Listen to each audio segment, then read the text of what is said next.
안녕하세요. 주식 분석하는 남자입니다. 추석 연휴 잘 보내시고 계시겠죠? 코로나 때문에 친인척들 많이 못 만나시는 분들도 있겠지만 어쨌든 올해 추석은 코로나 때문에 또 새로운 언택트 코로나가 아닌가 생각이 듭니다.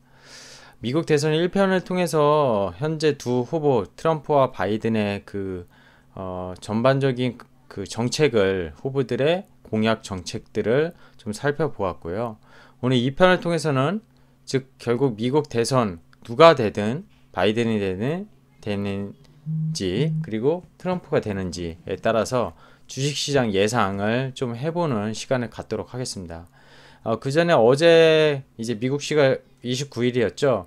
TV 토론회 1차가 있었는데 그야말로 한마디로 표현하면 정말 끔찍한 그런 토론회였다고 혹평이 상당히 많습니다. 제목에 제가 닥쳐줄래? 멍청한 이런 표현을 썼는데 제가 쓴 건 아니고 이 두 후보들이 쓴 표현입니다. 그죠? 개싸움 토론이었다, 난장판이었다 이런 언론의 혹평이 많았습니다. 그래서 TV 토론에 잠깐 점검하고 미국 대선과 주식시장 예상 오늘 2편을 통해서 예고드린 대로 말씀드리겠습니다. 그 대선 1차 TV 토론이 90여 분 가까이 진행이 됐죠. 근데 수많은 막말과 그리고 상대 후보가 말하는 사이에 끼어들기, 이건 국내나 미국이나 똑같은 것 같아요. 정치인들이라는 건 참 그죠? 안 그랬으면 좋겠는데 저도 한국 대통령 TV 토론회 때 보면은 끼어들기와 막말이 상당히 항상 있었던 것 같아요. 근데 미국 이번에 트럼프와 바이든은 전례 없던 그런 그 TV 토론회였다고 혹평이 정말 많습니다. 한마디로 표현하면 It was in a world, 한마디로 표현하면 horrendous. 정말 끔찍했다, 정말 비참했다, 정말 이런 난장판도 없었다 이렇게 표현하는 게 맞을 텐데 CNN에서 오늘 밤 승자는 없었다 이렇게 표현까지 했고요. 술집 싸움 같은 토론이었다. 술 먹고 이렇게 정말 막무가내로 하는 토론이었다. 이거 토론이라고 볼 수가 없죠. 술 싸움이었다. 폭스뉴스에서 그렇게 발표를 했고요. 두 후보가 현대 미국에서 전례가 없는 경멸을 보였다. 뉴욕타임스에서 이렇게 혹평을 했습니다. 진행자가 크리스 윌리스 폭스뉴스 앵커였죠. 두 후보 간의 싸움이 계속되니까 진정시키고 차분한 진행을 이어가려고 계속 했었지만 역부족이었고 나중에는 후보자도 한 후보자의 편을 들면서 2대1이었다. 이런 의견도 있었습니다. 여론조사 결과부터 볼까요? 결과는 바이든이 일단 우세합니다. 그죠? CNN과 SLSRS 조사 쪽에 치면 60대 28 월등히 앞서고요. 근데 또 CBS 쪽 보면은 별로 차이가 안 나요. 그죠? 이 타이까지 비등비등했다까지 만약에 여기 도널드 트럼프에 주면은 트럼프가 이기게 되는 거고. 근데 트위터에서 여론조사처럼 공식적인 리서치 조사를 통하지 않은 트위터의 즉석 설문서에서는 또 트럼프가 잘했다 이런 의견이 많았었어요. 그래서 오히려 오늘 밤 승자는 없다. CNN을 저는 요 보도 내용이 토론 이후에 좀 맞지 않나 생각이 듭니다. 물론 그동안의 여론조사 바이든이 계속 앞서고 있었죠. 코로나 이후에. 그리고 지금 도널드 트럼프 같은 경우는 워낙 보수층에 대한 그런 지지층이 높기 때문에 사실 예상하기는 저는 어려운 것 같습니다. 이 조사도요. 그 조사한 인구가 얼마 안 돼요. 여기 CNN, SSRS 조사는 한 600명 내외로 아마 조사를 한 것 같더라고요. 그래서 이 결과치에 대해서 지금 사실 수긍해야 되는지는 잘 모르겠습니다. 그래서 요거는 각자 한번 판단해 보시고요. 제목에서 말씀드린 대로 트럼프 끼어들기 열받은 바이든이 Will you shut up? 이렇게 표현도 했어요.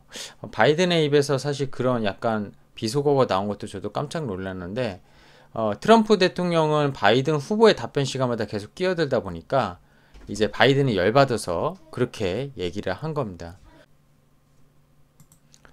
그뿐만이 아니었죠. 별말이 다 나왔죠. 그죠? 바이든 후보는 이제 keep yamming man 이렇게 계속 짓거려라 이렇게 약간 비속어도 했고요. 그쵸? 그 바이든 후보가 또 그 트럼프한테 클라운, 강대라고 표현했죠. 강대에게 어떤 말도 붙이기 어렵다. 이런 말들을 내뱉었어요. 그죠? 그리고 대법관 지명을 트럼프가 얼마 전에 하지 않았습니까? 보수층의 그런 그 논조를 가진 사람으로. 트럼프는 현재 대통령이니까 대법관 지명 권한이 있다고 주장을 했고, 바이든은 대선 당선자가 지명을 해야 되는데 대선이 얼마 이제 한 달 가까이밖에 안 남았으니까 그것도 맞지 않다, 뭐 이런 논리를 펼친 것 같아요. 그죠? 여러 가지 논란은 있었어요. 뭐 바이든은 거짓말쟁이라고 트럼프는 얘기했고, 그죠?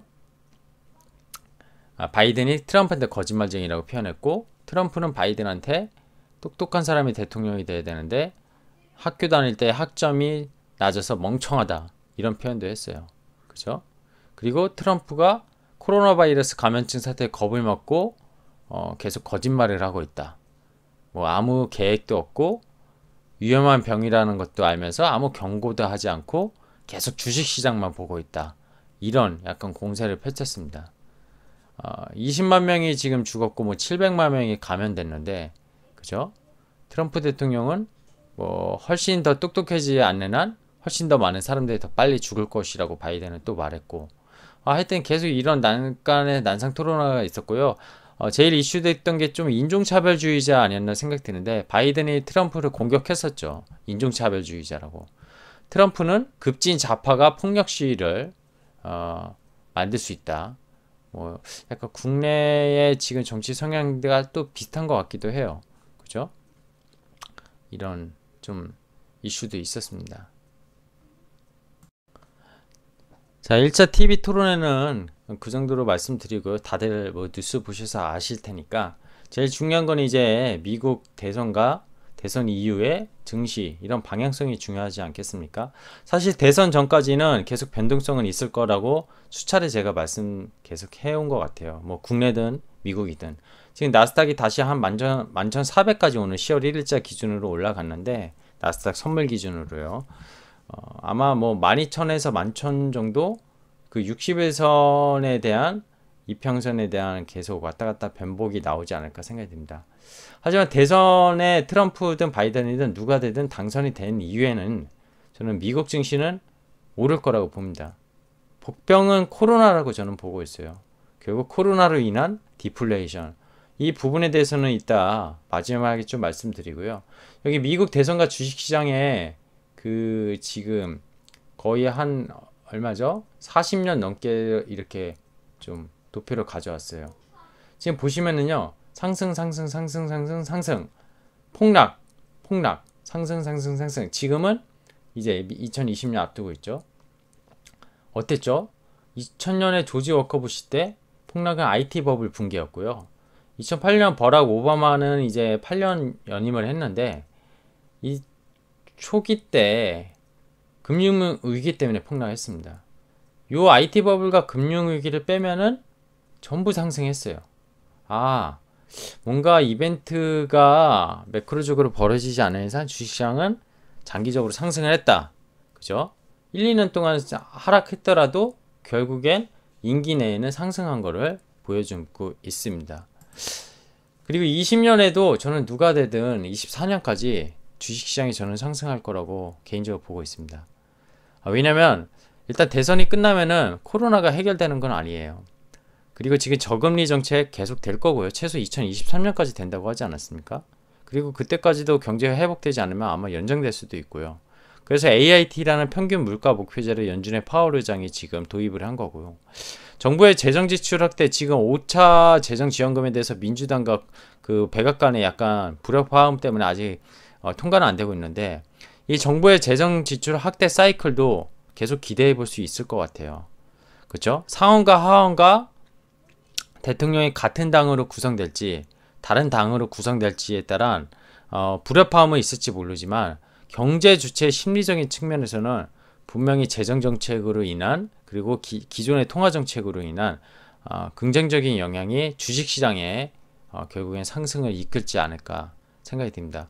하지만 파월 연준 의장이나 연준 의원들이 말한 것처럼 현재는 이제 통화 정책만으로 경기 부양의 그런 고전적인 경제학 원론으로, 경제학 이론으로 주가나 경제를 부양하기는 어려운 것 같아요. 그래서 재정 정책에 대한 필요성이 계속 부각이 되고 있는 거고요. 지금은 선거를 앞둔 상황에서 양당 간 공화당과 민주당의 빠른 합의를 지연시키고 있지만 결국엔 대선 이후에는 기대감이 계속 재정 정책에 대한 기대감이 일어날 거라고 저는 보고 있습니다. 이거 1편에서 한번 말씀드렸는데 후보의 금융정책을 다시 한번 살펴볼 필요 있을 것 같아요. 트럼프는 감세 기조죠. 바이든은 법인세 다시 증세하겠다는 거고, 그죠? 중국에 대한 보호무역은 아마 비슷해요. 비슷한데 트럼프는 1대1 외교 정책을 좀 하려고 하고 있고요. 바이든은 주변 국가의 도움을 받아서 그래도 지금처럼 중국을 무조건적으로 공격하는 정책은 아니라는 거예요. 연준과의 관계는 트럼프는 차기 의장의 정치적 인사 선임 가능성까지 내비치고 있고요. 또 파월이 말을 안 들으면 그럴 수도 있다는 거고, 통화정책에 적극 개입하고 바이든은 독립성을 존중하는. 그래서 바이든이 되면 오히려 그 연준의 독립적인 정책과 재정 정책이 부딪히면 더 좋지 않을까 이런 생각도 드는데 이거는 한번 지켜봐야 될 것 같습니다. 미국 주식시장 아시겠지만 4년 동안 느껴오셨겠지만 트럼프는 지금 빅테크 기업을 약간 통제하려고 하는 것도 있지만 어쨌든 주식시장에는 되게 우호적인 그동안의 정책이었고 주식시장에 올른 거를 자기의 업적과 주가를 동일시하면서 트위터에 항상 남발을 했었기 때문에 계속 좋지 않을까 생각이 들고요. 바이든 입장에서는 빅테크 기업에 대해서 이 법인세 상승이나 이런 여러 가지 이슈로 봤을 때 단기적 밸류에이션 높은 기업들에 대한 차익 실현 매물을 내놓을 수 있는 그런 트리거는 되겠지만 궁극적으로는 결국 기업가 소득 재분배 이런 것들에 대해서 결국에는 주식시장이 좋아야지 가능한 얘기이기 때문에 기업 규제는 강화할 수 있겠지만 주식시장을 따로 통제하지는 않을 것 같아요. 미국 달러화는 미국만의 성장 추구니까 트럼프는 달러 강세를 추구하지만 지금의 약간 디플레이션 우려, 달러가 강세될수록 디플레이션이 더 심화될 수 있기 때문에 달러의 상대적 하단도 지지하지만 상단도 지지하는 약간 박스 레벨을 그리지 않을까 하고 아메리칸 퍼스트가 기본적인 정책주의자죠. 바이든은 자유세계 동반 성장 추구다 보니까 달러가 더 하락될 수 있는 조건이고 그렇게 되면 신흥국의 자산이 쏠릴 수 있는 우호적인 조건일 수도 있다는 겁니다. 에너지는 아시겠지만 에너지 친화적 기업 셰일, 가스, 구 인프라라고 해야 되나요? 그런 쪽에 좀 치중을 하고 있고요. 친환경 쪽으로 바이든은 보고 있습니다. 다시 한번 점검해서 좀 보여드렸고요. 미국 대선을 앞두고 미국 정치 리스크 부각되면서 금융시장 불안이 커지고 있는 건 사실이에요. 그리고 미국 대법관 인준 갈등, 추가 경기 부양책, 재정정책도 통과가 계속 불협화음도 있는 것도 사실이에요. 그리고 기대 인플레이션을 상승을 견인했던 정책 당국의 부양책에 대한 기대가 발목 잡히다 보니까 안전자산이 달러에 돈이 몰리고 디플레이션 우려도 지금 번지고 있습니다. 그죠? 그래서 연준은 자산 매입을 통한 추가 유동성 확대 조치 가능성을 최근 재정 부양 정책이 미뤄지면서 약간 매파적인 태도를 보이고 있죠. 그리고 미국 국회 추가 부양안 처리 가능성이 대선 이후 미뤄질 것이라는 전망도 계속 커지고 있지만 좀 전에도 말씀드렸지만 대선 이후에는 어쨌든 해결될 거라고 보고 있고요. 그 전까지 변동성이 있더라도 큰 우려는 되지 않는다고 보고 있습니다. 그래서 대선 이전에는 트럼프의 지금 막말과 행동 1차 TV 토론회에서도 나왔었어요. 그래서 트럼프에 대한 지지율이 좀 떨어지는 것 같고요. 중국 흔들기에 따른 변동성 이건 트럼프가 되든 바이든이 되든 계속 있을 거라고 봐요. 근데 대선 이전에 트럼프가 현재 대통령이다 보니 중국을 압박 카드로 해서 자기의 지지층을 더 확보하려는 전략을 쓸 수도 있겠죠. 대선 이후는 좀 전에 여러 가지 그 40년 넘게 그 미국 대통령 역사를 보여주면서 주가 상승을 기대한다 이런 말씀 드렸고요. 바이든과 트럼프의 수혜 업종은 좀 달라요. 그래서 미리 살펴보아야 되는 건 맞고요. 당선 확률 감안은 투자 전략이 필요하겠지만 이거 약간 어떻게 보면 베팅할 수도 있겠지만 지금은 바이든이 높다고 볼 수 있겠죠. 근데 앞서 보여드렸지만 트위터에서는 또 트럼프가 앞서고 있잖아요. 그리고 4년 전에 1편에서 말씀드렸었지만 4년 전에 힐러리랑 트럼프 때 힐러리가 여론에서 앞서고 있었지만 결국 선거인단의 그 미국의 승자독식 그런 투표제의 그런 이슈 때문에 단순히 지금 여론조사로 인해서 바이든이 될 거라고 또 추측하기는 좀 어려운 것 같아요. 어쨌든 좀 전에 요거는 11차례 미 대선에서 해당 연대 주가가 상승한 건 9번. 금융위 IT 버블 빼면 모두 상승. 요걸 말씀드렸어요. 투자자 어떻게 대응해야 될까요? 이게 오늘 제일 중요한 포인트죠. 두 후보의 소속 정당의 정책, 공약을 살펴보는 것 당연히 필요할 거고요. 공화당과 민주당의 공통점은 있어요. 자국 산업 보호, 아메리카죠, 아메리카, 그죠? 바이 아메리카냐, 아메리카 퍼스트냐, 뭐 차이는 좀 있지만 자국 산업 보호예요. 인프라 투자 하려고 해요. 노후된 설비 투자 하려고 하고 있고요. 근데 복지나 기업 전체 환경 정책은 대립구조예요. 계속 말씀드렸지만 트럼프는 법인세이나 규제 완화 기조가 유지 가능성이고요. 그러다 보니까 기존의 지금 빅테크 기업, 비록 IT 플랫폼, 에너지, 방위 산업 이런 것들 상승 예상이 됩니다. 그리고 1조 달러 인프라 투자에 코로나 때문에 집행은 못했었는데 여기에 관련된 수혜 기업도 관심을 가져야 돼요. 바이든은 어쩌죠? 중국을 견제하는 건 똑같지만 트럼프랑 다자협력에 대한 복귀 가능성, 그러니까 주변 국가의 힘을 얻어서 중국을 압박하려는 힘을 쓸 겁니다. 그래서 저희 한미 관계는 지금 트럼프 때 좀 그렇게 좋지는 않았어요. 적신호였죠. 근데 청신호로 좀 돌 것 같고요. 기업에 대한 법인세 인상, 세금 강화 정책으로 기업 입장에서 분명히 실적적으로 부담스러울 수 있어요. 하지만 빅테크 기업들의 밸류에이션 고평가 기업들의 차익 실현 빌미가 될 수도 있지만 지금 어쨌든 시대는 빅테크 IT 기업들에 대한 그런 거의 독과점에 대한 실적 우려는 없을 거라고 저는 보고 있습니다. 어떻죠? 신약 개발, 건축과 같은 인프라 투자, 그리고 친환경, 지금 수소 관련 뭐 이런 기술력 가진 기업의 투자 매력도는 높아질 거라고 봅니다. 추가적으로 말씀드리면은 지금 달러 강세가 만약에 여기서 이어지면은 어떻게 됩니까? 미국 기대 인플레이션 하락하게 되고 디플레이션 우려가 나올 수 있어요. 그래서 미국 대선 이후에 저는 중요한 포인트가 있다고 봐요. 이게 문제예요, 이게. 복병은 코로나로 인한 장기 침체입니다. 디플레이션. 좀 전에 말씀드린 이 여러 가지. 만약에 미국 대선 이후에도 그 상원과 하원 그리고 대통령 당이 다 달라서 좀 만약에 재정정책이나 이런 게 통과가 늦어지고 하면은요, 미국 경제는 상당히 침체에 빠질 수 있습니다. 그러면 디플레이션이 결국에 나올 수 있고요. 코로나19로 그동안 경기 침체를 떠받쳤던 정책의 부재가 상승했던 자산 가격의 하락을 지금 나타내고 있는 거예요. 주식뿐만 아니라 금도 내리고 그런 거거든요. 그리고 유럽의 코로나19 재확산도 지금 대선 앞둔 미국 정치적 혼란 등으로 실질금리가 상승하면서 경기 둔화와 디플레이션 재현 우려를 가중하고 있습니다. 결국에는 개인적인 판단을 드리면 여전히 시간 문제이다. 해결될 거다. 이렇게 보고 있는데 최악의 경우에는 만약에 대선 이후에 주식시장이 오를 거라고 말씀드렸지만 떨어질 수 있는 변수는 코로나로 인한 장기 침체의 디플레이션 우려예요.